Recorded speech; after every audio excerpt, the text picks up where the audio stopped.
យើងស្វែងយល់ពីសេ8 6 9 3តិចសេ8 1 9 3 C ភ្លើង9 វ៉ុលហើយ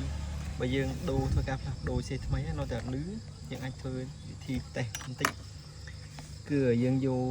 ភ្លើងពីអូម៉េតយើងអូម៉េតអាសេរីអញ្ចឹងយកខ្សែខាងក្រហមដាក់នឹងដកខ្សែខាងខ្មៅក៏ដាក់នៅកន្លែងជើងទី2មកហើយយើងអាចប៉ះ input ចាំមើលតើវាស្រុបអត់មូលហេតុរបស់វាជួនកាលវាបិទ control នៅជើងទី2ជើងទី2យើងហៅថាជើង control data CD ប៉ុន្តែចាំពិតទៅវាជាជើង move ទេយើងអាចធ្វើសាកបន់ទៅហើយយើងតែជាក់ស្ដែងទៅកាច់មកគុណមួយទៅហើយយើងធ្វើការភ្ជាប់វាមកតើលឺអត់នេះខ្សែខ្មៅដាក់នៅជើងទី2មកហើយដៃម្ខាងយើង